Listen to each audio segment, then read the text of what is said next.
بسم الله الرحمن الرحيم، والحمد لله والصلاة والسلام على أشرف المرسلين.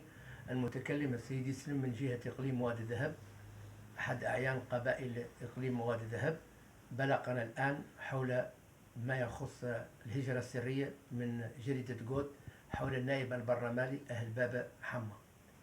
باش نفصلوا مزيان جريدة جود بأن احنا رموزنا وأعياننا ما يدخلوا ذا النوع من المسائل اللي هي تافهة، لأنهم أولا ما عندهم علاقة بالحراقة ولا عندهم علاقة بغير حراقة.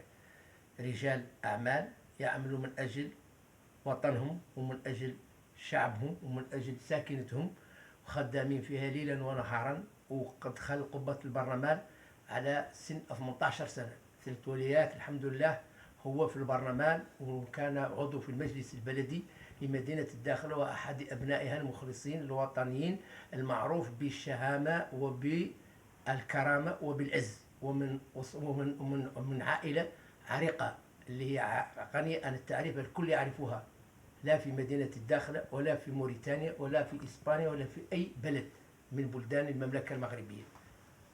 إذا احنا ما له نعود هون عبرة السائل اللي جا واخذ يلصق عبرة في أهل الداخلة، ولا يلصقها في جهة الداخلة، ولا يلصقها في أعيان الداخلة، ولا في أعياننا، ولا في شيوخنا، ولا في مستشارينا، ولا في برلمانيين، ولا في إذا ما احنا رافضينه، لأن احنا في دولة الحق والقانون.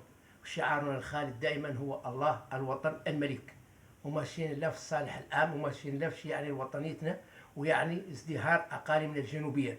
الحمد لله اللي نعم عليها أمير المؤمنين جلالة الملك الراحل الحسن الثاني رحمه الله بإقليم وادي الذهب. يعني أنه إقليم وادي الذهب ما سيسمى سبهلالة، وسمى أنه إقليم فيه المجاهدية وفيه الوطنيين وفيه المخلصين وفيه الناس اللي فيها العز وفيها الكرامة، وما تلود المشاكل ولا تلود الصداع. وجريدة جود تحترم رموزنا وتحترم أعياننا وتحترم شيوخنا، واحنا رافضين ذا الكلام اللي يقولوا بتاتا اينما كان، واللي عنده منهم ادله ولا عنده شيء يجي يتقدم معنا. احنا مستعدين معاه في اي بلاصه، بقى في السماء، بقى في التراب، بقى في في دوله حق وقانون، ما في دوله الفوضى. والسلام عليكم ورحمه الله.